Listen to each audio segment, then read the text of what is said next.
اعوذ باللہ من الشیطان الرجیم بسم اللہ الرحمن الرحیم فاعلم انہ لا الہ الا اللہ واستغفر لذنبک۔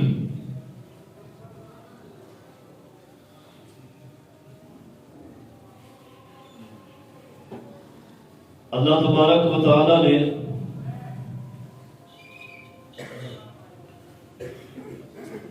جن و انس کی تخلیق کا جو مقصد بیان کیا ہے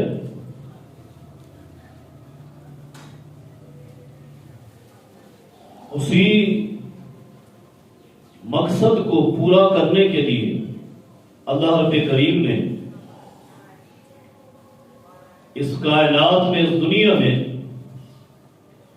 کم و بیش 1.25 لاکھ انبیاء علیہ السلام کو بھیجا۔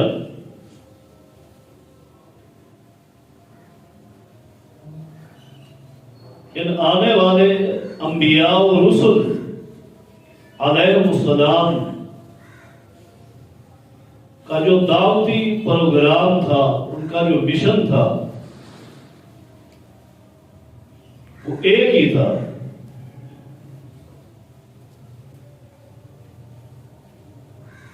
جو رسول اکرم صلی اللہ علیہ وسلم نے ابتدائی طور پر صفا کی بلندیوں سے آغاز کیا اور اعلان کیا، قولوا لا الہ الا اللہ تفلحوا تغلبوا العرب والعجم۔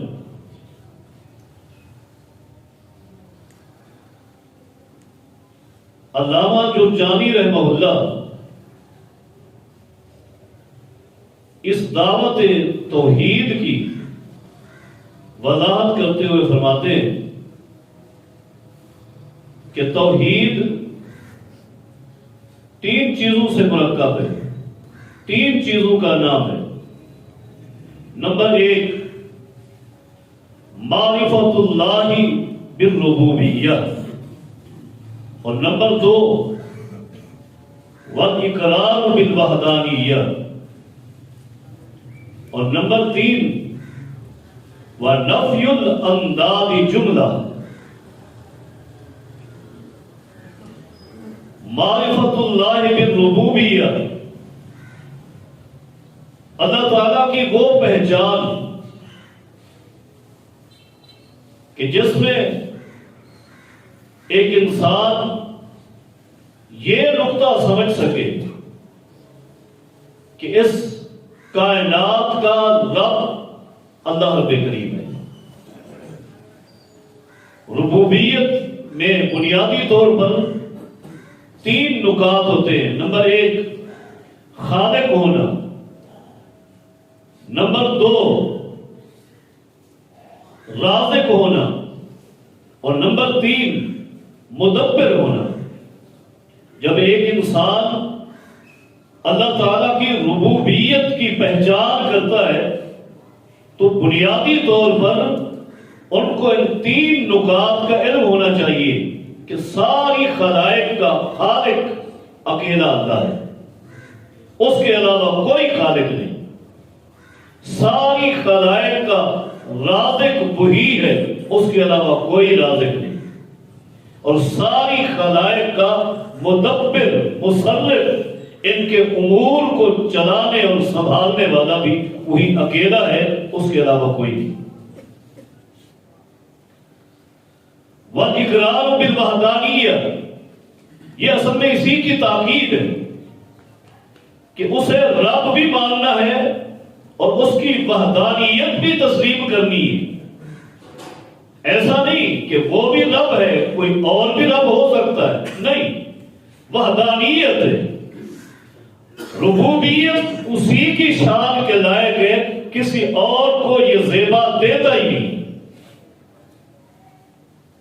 وَنَفْيُ الْأَنْدَادِ جُمْلَةً، مجموعی طور پر من جملہ جتنی ہستیوں کو، کائنات کی جتنی چیزوں کو اللہ تعالیٰ کا شریک بنایا جاتا ہے، بنایا جائے گا، ان سب کی نفی کرنا کہ وہ شریکوں سے پاک ہے۔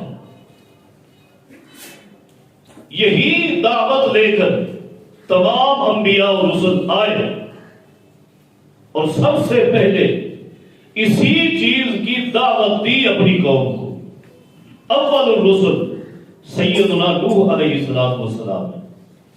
اللہ پاک فرماتے ہیں جب نوح علیہ السلام آئے، وَلَقَدْ أَرْسَلْنَا نُوحًا إِلَىٰ قَوْمِهِ فَقَالَ يَا قَوْمِ اعْبُدُوا اللَّهَ مَا لَكُم مِّنْ إِلَٰهٍ غَيْرُهُ۔ قوم کو یہی دعوت دی، او میری قوم کے لوگوں، مَا لَكُم مِّنْ إِلَٰهٍ غَيْرُهُ، اس کے علاوہ تمہارا کوئی معبود نہیں ہے۔ یہ میری مختصر سی دعوت ہے، اس کے علاوہ کوئی تمہارا معبود نہیں۔ قوم نے آگے جواب دیا، جواب کیا دیا؟ قالوا لا تذرن آلہتکم ولا تذرن ودا ولا سواع ولا یغوث ویعوق ونسرا۔ قوم نے نوح علیہ السلام نے دعوت پیش کی، قوم نے ہمدردی کے طور پر ایک دوسرے کو وصیت کی، نصیحت کی، لا تذرن آلہتکم، اپنے معبودوں کو نہ چھوڑنا۔ یہ کہتا ہے ان کو چھوڑ دو، اس کی باتوں میں آ کر معبودوں کو نہ چھوڑنا۔ ولا تذرن ودا ولا سواع ولا یغوث ویعوق ونسرا، اور بالخصوص یہ 5 وہ اللہ کے ولی ہیں، یہ وہ اللہ والے ہیں، ان کو تو کبھی چھوڑ سکتے ہی نہیں ہو۔ ود کو نہ چھوڑنا، سوا کو نہ چھوڑنا، یغوث، یعوق اور نسر کو نہ چھوڑنا۔ در حقیقت یہ اللہ کے نیک لوگ تھے، یہ اللہ والے تھے، لیکن اللہ والوں نے اپنی عبادت کی دعوت نہیں دی تھی، وہ تو چلے گئے تھے۔ لوگوں نے ان کے نام کی مورتیاں بنائی، انہیں پوجا کرتے تھے، اس لیے قوم کو تاکید کی اپنے معبودوں کو نہ چھوڑنا۔ اور بالخصوص یہ جو 5 آستانے ہیں، یہ جو 5 تن پاک ہیں، انہیں نہیں چھوڑنا۔ انہیں چھوڑ دیا تو ہمارا کیا بنے گا؟ اللہ پاک کیا فرماتے ہیں؟ وَقَدْ أَضَلُّوا كَثِيرًا، انہوں نے ہی بہت ساری انسانیت کو گمراہ کیا۔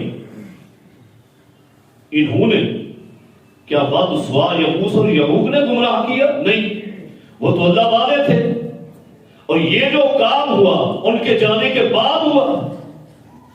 انہوں نے گمراہ نہیں کیا، ان کی وجہ سے لوگ گمراہ ہوئے۔ گمراہ کیا ان کے آستانے بنا کر بیٹھنے والے ان مجاوروں نے، جنہوں نے ان کی عبادت کی دعوت دی۔ وَقَدْ أَضَلُّوا كَثِيرًا وَلَا تَزِدِ الظَّالِمِينَ إِلَّا ضَلَالًا مِمَّا خَطِيئَاتِهِمْ أُغْرِقُوا فَأُدْخِلُوا نَارًا۔ اللہ فرماتے ہیں ہم نے ان کی اسی غلطی پر، جو انہوں نے ان آستانوں کو نہ چھوڑنے کی تاکید کی، 5 تن باپ کی عبادت کی، ہم نے اسی خطا پر ان کی پکڑ کی، گرفت کی۔ مما خطیئاتہم اغرقوا، سب سے پہلی سزا ہم نے یہ دی، اغرقوا، انہیں طوفان میں ہم نے غرق کر دیا۔ اور دوسری پھر سزا دی، فَأُدْخِلُوا نَارًا، وہاں سے پھر سیدھا ہم نے ڈائریکٹ انہیں جہنم میں داخل کر دیا۔ اور پھر وہاں کوئی فرق نہیں، اس اللہ کے عذاب کی لپیٹ میں جو بھی آ گیا، اس طوفان کی لپیٹ میں جو بھی آ گیا، وہ یہی اول الرسل سیدنا نوح علیہ السلام کا ایک لفظ جگر بھی تھا، جنہوں نے باپ کی اطاعت کی، جنہوں نے مانا، ایمان لائے، اللہ نے انہیں محفوظ رکھا۔ اور جس نے باپ کی بات کو ٹھکرا دیا، شرک کیا، اللہ کے اس رسول کی اطاعت نہ کی، پیغمبر کا لخت جگر تھا لیکن رب نے اسے غرق کیا، رب نے اسے غرق کیا۔ نوح علیہ السلام بیٹے کو جب اس طوفان میں دیکھتے تو پریشانی کے عالم میں اللہ سے التجا کرتے، ان ابنی من اہلی وان وعدک الحق، اے اللہ یہ کنعان میرے اہل سے، میرے اہل بیت سے ہے، یہ میرا نطفہ ہے، میرا خون ہے، اللہ اسے بچا لے، تیرا وعدہ حق ہے، تو نے وعدہ کیا تھا اے اللہ کہ تیرے اہل کو بچاؤں گا، یہ میرے اہل میں سے۔ اللہ نے کیا جواب دیا؟ فرمایا انہ لیس من اہلک انہ عمل غیر صالح، اے میرے نوح یہ تیرا نطفہ تو ہے، یہ تیرا خون تو ہے، لیکن انبیاء اور رسل کی جو نسل ہے وہ نطفے اور خون کی بنیاد پر نہیں چلتی، ان کا رشتہ عقیدے کی بنیاد پر چلتا ہے۔ اس نے تیرا عقیدہ نہیں لیا، تیرا عمل نہیں لیا، ہم نے اس کا نام تیری برادری سے خارج کر دیا ہے۔ یہاں سے اتنا سخت جواب آیا، انی اعوذک ان تکون من الجاہلین، اے میرے پیغمبر اگر دوبارہ سوال کر لیا تو میں تجھ سے نبوت بھی چھین لوں گا، سوال نہ کرنا۔ اب ایک باپ ہے، فطری محبت ہے، کلیجہ نکلتا ہے، بیٹے کو باپ دیکھ رہا ہو کہ طوفان میں غرق ہونے والا ہے، اور یقینی باپ ایڑی چوٹی کی کوشش کرتا ہے۔ اب بیٹے کا رخ کیا، بیٹے کو آواز لگائی، یا بنی ارکب معنا، بیٹا کنعان آ جاؤ، میری کشتی میں سوار ہو جاؤ، بچ جاؤ گے۔ مشرک تھا، نافرمان بیٹا تھا، کیا جواب دیا؟ صحابی الی جبل یعصمنی من الماء، ابا جان آپ پانی کی باتیں کرتے ہیں، طوفان کی باتیں کرتے ہیں، اتنا بڑا جوتی پہاڑ ہے، میں پہاڑ کی بلندی پہ چڑھ جاؤں گا، وہاں تو پانی نہیں پہنچے گا، وہاں تو پانی نہیں پہنچے گا۔ نوح علیہ السلام نے کیا فرمایا؟ بیٹا لا عاصم اليوم من امر اللہ، ایک وقت ہوتا ہے پانی اللہ کے عام قانون کے مطابق بہ رہا ہوتا ہے تو وہ سب سے پہلے بستیوں کی طرف جاتا ہے، ڈھلان کی طرف جاتا ہے، لیکن آج وہی پانی جو زندگی کے لیے ضروری تھا آج وہ تیرے لیے عذاب بن کر آیا ہے، موت کا پیغام لے کر آیا ہے، اس لیے قانون تبدیل ہو چکا۔ میں تو یہ سمجھتا ہوں کہ یہ پانی بستی سے پہلے بلندی پہ چڑھے گا۔ بس یہ تکرار جاری تھا باپ اور بیٹے کا، حال بینہم الموج فکان من المغرقین، طوفان کی موج آئی اور غرق ہو گیا۔ مما خطیئاتہم اغرقوا فادخلوا نارا، اللہ نے ان کی اس خطا پر، اس شرک پر گرفت کی، سب سے پہلے دنیا میں ان کو غرق کیا اور پھر اٹھا کر جہنم میں داخل کر دیا۔ انبیاء اور رسل کے اس اولین پیغام کو جس نے بھی ٹھکرایا رب نے اس کا مقدر جہنم بنایا۔ اس اول پیغام کو ٹھکرانے والا جہنمی ہے، خطائیں معاف ہو جاتی ہیں۔ اول پیغام، اول دعوت کا غدار یہ خطا کار نہیں ہوتا، یہ غدار ہوتا ہے، اور رب اپنے غدار کو معاف نہیں کرتا، نہیں کرتا اللہ معاف، غرق کر دیتا ہے۔ اور جو بھی پیغمبر کی اس دعوت کو ٹھکراتا ہے یا تو رب اسے دنیا میں عذاب سے دوچار کرتا ہے، نہیں تو آخرت کا عذاب تو اس کا پکا مقدر ہے ہی۔ نوح علیہ السلام کے بعد کافی عرصہ بعد ایک اور قوم کو دیکھیں، سیدنا موسیٰ علیہ السلام، سیدنا ہارون علیہ السلام فرعون کو دعوت دیتے ہیں۔ وہ دعوت کیا ہے؟ وہ یہی ہے، لا الہ الا اللہ کی دعوت ہے۔ نہیں مانا، اللہ نے غرق کیا، غرق ہوتے ہوئے ایمان کا اقرار کرنے لگا، رب سے سوال کیا اللہ نجات دے دے، مان جاؤں گا۔ اللہ نے فرمایا نہیں، اب میرا عذاب آ چکا ہے، میری پکڑ آ چکی، اب میں تجھے زندہ تو نجات نہیں دوں گا، تیرے جسم کو نجات دوں گا۔ فَالْيَوْمَ نُنَجِّيكَ بِبَدَنِكَ لِتَكُونَ لِمَنْ خَلْفَكَ آیَةً وَإِنَّ كَثِيرًا مِنَ النَّاسِ عَنْ آیَاتِنَا لَغَافِلُونَ۔ آج برباد کر کے دوبارہ تیرے جسم کو تیرے بدن کو نجات دے کر دنیا میں رکھ دیں گے تاکہ قیامت تک آنے والے غافل لوگ تجھے دیکھ کر عبرت حاصل کریں۔ تو نے ہمارے پیغمبر کی اولین دعوت کو ٹھکرایا، ہم قیامت تک کے لیے تجھے عبرت بنا رہے ہیں، عبرت بنا رہے ہیں۔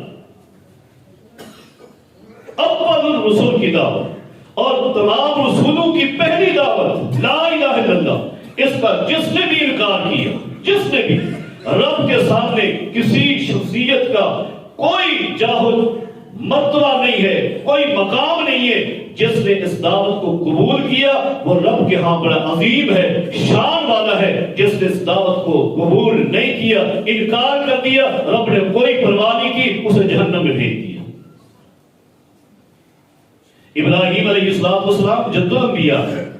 ابراہیم علیہ السلام کے آ جانے کے بعد اس کائنات انسانی میں جتنے رسل آئے ہیں وہ سارے کے سارے ابراہیم علیہ السلام کے بیٹے ہیں، ان کی اولاد ہے، سب جد الانبیاء، ابو الانبیاء ابراہیم علیہ السلام۔ لیکن دعوت کا انکار کرنے والا سب سے پہلا شخص کون ہے؟ باپ آزر ہے، آزر ہے۔ ابراہیم علیہ السلام اللہ کے محبوب، دنیا میں رہتے ہوئے بڑی دعائیں کی، بڑی التجائیں کی، بڑی چیزیں اللہ سے مانگی۔ اللہ اور دعاؤں اور التجاؤں میں ایک دعا ابراہیم علیہ السلام کی یہ بھی ہے، ربی لا تخزنی یوم یبعثون یوم لا ینفع مال ولا بنون۔ اے اللہ قیامت کے دن جب کسی کو نہ مال فائدہ دے گا نہ بیٹے فائدہ دیں گے، میں تجھ سے التجا کرتا ہوں اس دن مجھے رسوا نہ کرنا۔ یہ وعدہ ہو چکا ہے، لیکن قیامت کے دن صحیح بخاری اٹھائیں، ابراہیم علیہ السلام دیکھیں گے سامنے باپ آزر جہنم کی طرف جا رہے ہیں، فوراً اپنی دعا کو یاد کریں گے، اللہ میں نے تو دعا کی تھی، التجا کی تھی، رب لا تخزنی یوم یبعثون، قیامت کے دن مجھے رسوا نہ کرنا۔ آج میرا باپ جہنم میں جائے، میرے لیے اس سے بڑی رسوائی کیا ہو سکتی ہے؟ اللہ پاک فرمائیں گے میرے ابراہیم رک جاؤ، تمہیں رسوائی سے بچاتے ہیں، لیکن ہمارا جو ایک قانون ہے، ان اللہ لا یغفر ان یشرک بہ، مشرک کو ہم نے معاف نہیں کرنا، اس کا ٹھکانہ جہنم ہے۔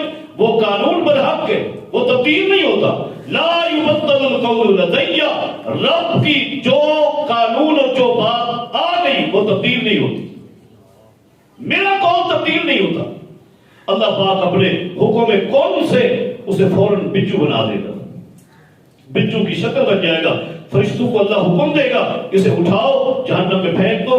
اللہ پاک فرمائیں گے ابراہیم اب یہ ساری انسانیت یہی سمجھ رہی ہے کہ بچو جہنم میں ڈالا جا رہا ہے، لیکن تو جانتا ہے میں بھی جانتا ہوں کہ یہ تیرا باپ آزر ہے جو جہنم میں جا رہا ہے۔ مشرک کو میں جنت میں نہیں جانے دیتا، اس کا ٹھکانہ جہنم ہے۔ تو انبیاء اور رسل کا جو پہلا پیغام ہے، پہلا پیغام، درخواست یہ ہے اس پہلے پیغام کو سمجھیے، یہ نجات کا راستہ ہے، اس کے علاوہ کوئی راستہ نجات کا نہیں ہے۔ دیکھیں کائنات کے ماں محمد رسول اللہ صلی اللہ علیہ وسلم کوشش کی، آپ کی تو چاہت یہ تھی کہ ساری انسانیت جنت میں چلی جائے، دعوت دی قریبی رشتہ داروں کو، قریبی رشتہ داروں میں ایک شخصیت وہ بھی ہے جو سب سے زیادہ محبت کرتے ہیں محمد رسول اللہ صلی اللہ علیہ وسلم، اس کا نام کیا ہے؟ ابو طالب، جو مشرکین کے ڈر کی وجہ سے، ان کی پابندی کی وجہ سے، سوشل بائیکاٹ کی وجہ سے شیب ابی طالب میں جس کا اللہ کے رسول صلی اللہ علیہ وسلم درختوں کے پتے کھاتے رہے یہ بھی کھاتا رہا۔ اتنی مشکلات، اتنی محبت، سب کچھ ہے، اب بیمار ہے، بستر پہ پڑا ہے، نبی علیہ السلام چل کر گئے، اللہ اکبر، مسند ابو یعلا میں روایت ہے کہ نبی علیہ السلام نے دیکھا چچا لیٹا ہوا ہے، چچا کے سرہانے صرف ایک شخص کے بیٹھنے کی جگہ ہے، نبی اکرم صلی اللہ علیہ وسلم آگے چلے کہ چچا کے قریب جا کر بیٹھوں، ابو جہل بے ایمان نے دیکھا کہ یہاں محمد بیٹھے گا صلی اللہ علیہ وسلم، اپنی جگہ سے اٹھا وہاں بیٹھ گیا اور ابو طالب کے کان میں گفتگو شروع کی، نبی علیہ الصلوۃ والسلام سامنے ابو طالب نے کہا یا ابن اخی او بھتیجے ان الناس یشکونک، یہ لوگ تیری شکایت کر رہے ہیں، تو بڑا اچھا ہے، تو بڑا نیک ہے، لیکن لوگ آج تک مجھے تیری شکایت کر رہے ہیں، کیا بات ہے؟ کیا کہتے ہیں؟ یہ کہتے ہیں یقع فی آلہتنا، یہ تیرا جو بھتیجا ہے نا محمد صلی اللہ علیہ وسلم، یہ ہمارے معبودوں کو گالیاں دیتا ہے، گالیاں دیتا ہے۔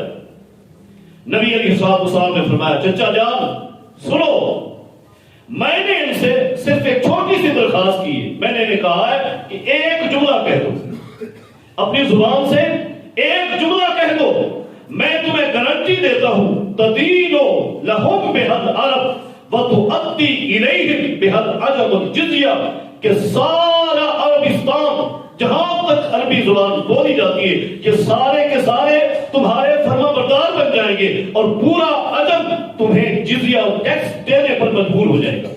اپنی زبان سے ایک جملہ کہہ دو۔ چوک کیا ابو طالب، کہا وما ہی، کیا جملہ ہے؟ نبی علیہ الصلوۃ والسلام نے وہی کھڑا ہو کر فرمایا میں نے ان سے کہا ہے کہو لا الہ الا اللہ، بس اتنا کہہ دو، بس یہ کہنا تھا۔ مصعب یعلا کے الفاظ ہیں، انہوں نے شور مچایا، اٹھ کھڑے ہوئے اور کہنے لگے اجعل الآلہۃ الہ واحدا، کیا تو یہ چاہتا ہے کہ اپنے معبودوں کو چھوڑ دے اور تیرے ایک ہی معبود کو مانے؟ نہیں مانتے، چلا جا۔ نبی علیہ الصلوۃ والسلام چلے گئے، اگلے دن پھر آئے، کیا محبت تھی اس چچا سے، اگلے دن پھر آئے، لوگ کم تھے، قریب آ کر بیٹھ گئے، ابو جہل بھی بیٹھا ہے، امیہ بھی بیٹھا ہے۔ نبی علیہ الصلوۃ والسلام نے بیٹھتے ہی اپنی دعوت کا آغاز کیا، فرمایا قل یا امی لا الہ الا اللہ کلمۃ اشہد لک بہا عند اللہ، اور دوسرے مقام پر فرمایا احاج لک بہا عند اللہ۔ چچا اب اس گھڑی میں اس وقت تم لا الہ الا اللہ پڑھ لو، وقت مل جائے نمازیں پڑھنا، روزے رکھنا، زندگی وفار نہ کرے، لا الہ الا اللہ پڑھ لو، کل قیامت کے دن اپنے ہاتھ کی ہتھیلی پہ تیرے کلمے کو لے کر جاؤں گا، اللہ سے درخواست کروں گا اے اللہ میرے چچا نے اپنی زندگی کے آخر میں میرا کلمہ پڑھ لیا تھا، میں شفاعت کرتا ہوں تو اسے نجات دے دے۔ ادھر ابو جہل نے فوراً کہا اترغب عن ملت عبد المطلب، باپ کے دین کو چھوڑ جاؤ گے، باپ دادا کے دین کو ترک کر دو گے؟ نبی علیہ السلام نے پھر دعوت دی، ابو جہل نے پھر کہا، ابو طالب کے آخری الفاظ یہ تھے، اس نے کہا ہوا علی ملت عبد المطلب، میں باپ دادا کے دین کو نہیں چھوڑ سکتا، میں جہنم کی آگ برداشت کر لوں گا۔ بھتیجے تیرا دین سچ ہے، حق ہے، لیکن میں اگر چلا گیا تیرا کلمہ پڑھ کے تو یہ لوگ تانے دیں گے، میں ان کے تانے برداشت نہیں کر سکتا، یہ میری نسل کو تانے دیں یہ برداشت نہیں ہے، جہنم کو برداشت کر لوں گا۔ نبی علیہ الصلوۃ والسلام روتے ہوئے گھر چلے گئے، اسی حالت میں مر گیا۔ پھر ہوا کیا؟ جس نے انبیاء کی پہلی دعوت کا انکار کیا، سگا بیٹا ہے سیدنا علی مرتضی رضی اللہ عنہ، نبی اکرم صلی اللہ علیہ وسلم کے بعد سنن نسائی اٹھائیے، روتے ہوئے آتے ہیں اور باپ کے مر جانے کی اطلاع ان الفاظ سے دیتے ہیں، اے اللہ کے رسول ان عمک الشیخ الضال قد مات، اے اللہ کے رسول تیرا گمراہ چچا مر گیا۔ بیٹا ہے، بیٹے کے دل میں، اور بیٹا بھی مسلمان ہو، صحابی رسول ہو، اس کے دل میں باپ کی کتنی محبت ہوتی ہے، کتنی خیر خواہی ہوتی ہے، لیکن اس نے یہ الفاظ کس حیثیت سے کہے، کیوں کہے، کیا تکلیف ہوئی انہیں کہ تیرا گمراہ چچا مر گیا؟ حضرات، انبیاء اور رسل کی جو پہلی دعوت تھی یہ راہ نجات ہے، اس کے علاوہ کوئی دوسری راہ نجات کی راہ نہیں ہے۔ یہی تو وجہ ہے نبی اکرم صلی اللہ علیہ وسلم کی وفات کے بعد ایک دن سیدنا عمر رضی اللہ عنہ نے ایک صحابی رسول کو دیکھا، بڑے افسردہ ہے، پریشان ہے، رو رہے، کون ہے؟ سیدنا طلحہ بن عبید اللہ۔ پوچھا طلحہ کیوں روتے ہو، کیوں پریشان، کیوں افسردہ؟ کہنے لگے عمر پریشانی بہت بڑی ہے، پریشانی بہت بڑی ہے۔ نبی اکرم صلی اللہ علیہ وسلم نے ایک دن ایک بات بتائی تھی، سستی کی وجہ سے مکمل نہیں پوچھ سکا، وضاحت نہیں پوچھ سکا۔ کیا بات تھی؟ نبی اکرم صلی اللہ علیہ وسلم نے فرمایا تھا کلمۃ لا یقولها عبد عند موته الا فرج اللہ عنہ کربتہ واشرق لونہ۔ نبی علیہ الصلوۃ نے فرمایا تھا کہ ایک جملہ ایسا ہے اگر کوئی شخص اپنی موت سے پہلے اس جملے کو پڑھ لیتا ہے تو اللہ اس کی موت کی ساری سختیاں دور کر دیتا ہے اور اس کے چہرے کو اس وقت نورانی بنا دیتا ہے۔ یہ کلمہ تھا۔ اب پتہ نہیں کب موت آ جائے، یہ جملہ معلوم نہیں ہے، یہ کلمہ معلوم نہیں ہے۔ نبی علیہ الصلوۃ والسلام سے پوچھ نہیں سکا۔ سیدنا عمر فرماتے ہیں طلحہ خوش ہو جاؤ، انی لأعلمها، میں وہ کلمہ جانتا ہوں، میں وہ ورد جانتا ہوں، میں وہ وظیفہ جانتا ہوں۔ خوش ہو گئے۔ کیا ہے؟ سیدنا عمر فرماتے طلحہ بتاؤ هل تعلم کلمۃ ہی اعظم من کلمۃ، ہی اعظم من کلمۃ التي امر بها عمه لا الہ الا اللہ۔ اے طلحہ بتاؤ کیا اس دین میں اس کلمے سے بڑا کوئی کلمہ ہے جو کلمہ نبی علیہ الصلوۃ والسلام نے اپنے چچا ابو طالب کو آخری وقت میں پیش کیا تھا، اس سے بڑا کوئی کلمہ جانتے ہو؟ فرمایا نہیں نہیں۔ سیدنا عمر فرماتے رہے کہ ہیا، یہ وہی کلمہ ہے، اس کو پڑھ لو، اگر آخری وقت میں نصیب ہو گیا رب چہرہ نورانی بنا دے گا اور موت کی ساری سختیاں بھی دور ہو جائیں گی۔ یہ وہ کلمہ ہے جو دنیا کے غموں اور تکلیفوں سے بھی نجات، آخرت کے غموں اور تکلیفوں سے بھی نجات۔ آپ کو یاد نہیں نبی اکرم صلی اللہ علیہ وسلم فتح مکہ کے موقع پر جب مکہ میں داخل ہوئے، کچھ لوگوں نے ایمان قبول کیا، اسلام قبول کیا، کلمہ پڑھا، اور کچھ آپ کے ڈر کی وجہ سے دور بھاگ گئے، دور چلے گئے۔ ان بھاگنے والوں میں سے ایک ابو جہل کا بیٹا بھی ہے سیدنا اکرمہ رضی اللہ عنہ، چلے گئے، کشتی میں سوار ہو گئے۔ بڑی معروف بات ہے، طوفان آ گیا، کشتی کو ہچکولے آئے، اوپر نیچے ہو لیے، ملاح کہہ رہا ہے اخلصو، اب خالص دعائیں کرو، اب خالص دعائیں کرو۔ سیدنا اکرمہ فرماتے ہیں ہمارے 360 معبود تھے، میں نے سب کو چھوڑ دیا، اخلاص یہ تھا کہ کم کو پکارتا، میں نے دو کا انتخاب کیا، کبھی میں لات کو پکارتا، کبھی غصہ کو پکارتا، کبھی لات کو، کبھی غصہ کو، لیکن کشتی ویسے ہی ہے۔ ملاح نے کہا اخلصو، میں نے ایک کو چھوڑ دیا، ایک کو پکارنا شروع کر دیا، کشتی ابھی بھی اسی طرح پھنسی ہوئی ہے۔ ملاح پھر بھی کہہ رہا ہے اخلصو اخلصو۔ میں نے ملاح سے پوچھا کہ اخلصو کا کیا معنی ہے؟ 360 کو چھوڑ دیا تھا، دو کو پکارا، تو پھر کہہ رہا ہے اخلصو، میں نے اس کو بھی چھوڑا، صرف ایک کو پکار رہا ہوں، اب بھی تو کہتا ہے اخلصو۔ اس نے کہا نہیں، اخلصو کا معنی یہ ہے کہ سارے معبودوں کو چھوڑو، قل لا الہ الا اللہ، تو اب لا الہ الا اللہ کہے، اس کشتی کو یہاں سے نجات ملے گی۔ سیدنا اکرمہ فرماتے ہیں میں نے لا الہ الا اللہ کہنے سے پہلے اپنے دل میں یہ فیصلہ کیا کہ لا الہ الا اللہ کہہ کے دیکھ لیتا ہوں، اگر یہاں سے نجات ملی آگے نہیں جاؤں گا، سیدھا واپس جاؤں گا، محمد کے سامنے بیٹھوں گا تو ظالم ہو کر کلمہ پڑھوں گا۔ محمد کی دعوت بھی یہی ہے، اگر آج کشتی کو یہاں سے نجات اسی کلمے سے ملتی ہے تو پھر دنیا کے سارے دکھوں سے اور جہنم سے نجات بھی اسی کلمے سے ملے گی۔ پکارنا شروع کیا لا الہ الا اللہ، لا الہ الا اللہ، اللہ نے نجات دے دی، سیدھے واپس آئے، کلمہ پڑھ کر صحابی رسول بن گئے۔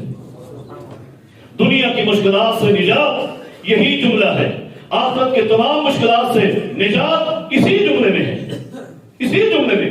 اسی وجہ سے انبیاء و رسل علیہ السلام نے ابتدا بھی اسی دعوت سے کی، اور انبیاء و رسل علیہ السلام کی ساری زندگی اسی دعوت پر گزری۔ زندگی کے آخری لمحات بھی اگر انبیاء و رسل کے آپ چیک کر لیں تو یہی دعوت ملے گی، یہی دعوت ملے گی۔ میں نے سب سے پہلے بات کی تھی اول الرسل سیدنا نوح علیہ السلام کی. سیدنا نوح علیہ السلام زندگی کا آخری وقت ہے, اپنے ایک بیٹے کو بلاتے ہیں. بیٹا کون ہے؟ وہ مسلمان بیٹا ہے, فرما بردار ہے. بلاتے ہیں اور کیا کرتے ہیں؟ یا بنیا اوسی کا باثنین وانہاک عن اثنین. بیٹا آؤ میرے ساتھ بیٹھو, آج میں تمہیں 2 کاموں کا حکم دیتا ہوں اور 2 باتوں سے منع کرتا ہوں. 2 کاموں سے منع کرتا ہوں. پہلی چیز کیا ہے؟ فرمایا آمرک بلا الہ الا اللہ. میں تجھے لا الہ الا اللہ کا حکم دیتا ہوں اس لیے کہ بیٹا اگر 7 آسمان 7 زمین اس میں جو کچھ ہے اللہ کے علاوہ سارا مل جائے, ترازو کے ایک پلڑے میں رکھ دیا جائے اور دوسرے پلڑے میں صرف لا الہ الا اللہ کو رکھ دیا جائے تو یہ اس سے بھاری ہو جائے گا. بیٹا سنو, اگر یہ 7 آسمان و زمین مل کر آگے رکاوٹ بن جائے, ہلکا بن جائے, اللہ کی طرف رکاوٹ بن جائے اور اخلاص دل سے اگر لا الہ الا اللہ پڑھا گیا تو ان 7 زمینوں اور آسمانوں کو چیرتا ہوا یہ لا الہ الا اللہ اللہ تک پہنچے گا. اور دوسرا حکم تجھے دیتا ہوں سبحان اللہ و بحمدہ. یہ کلمہ پڑھا کر, یہ جملہ پڑھا کر. بیٹا کیوں؟ اس لیے کہ وہی صلاۃ کل شیء, اللہ کی پوری مخلوق کی نماز سبحان اللہ و بحمدہ ہی ہے. اللہ کی پوری مخلوق کی دعا سبحان اللہ و بحمدہ ہی ہے. اللہ کی پوری مخلوق کی توحید سبحان اللہ و بحمدہ ہی ہے. وَبِهَا يُرْزَقُ الْخَلْقُ. پوری کائنات کو جو رب رزق دے رہا ہے اسی کلمے کی وجہ سے دے رہا ہے. سبحان اللہ و بحمدہ ہی. وقت نہیں ہے, آپ اس پر غور کریں. یہ بھی کلمہ وہی لا الہ الا اللہ ہے, اس کا معنی بھی وہی ہے. اور فرمایا 2 چیزوں سے منع کرتا ہوں. وہ 2 چیزیں کون سی تھی؟ فرمایا انہاک عن الشرک والکبر. میں تجھے شرک سے منع کرتا ہوں, تکبر سے منع کرتا ہوں. تکبر کبھی نہ کرنا, شرک نہ کرنا. ان 2 چیزوں کا خیال رکھ.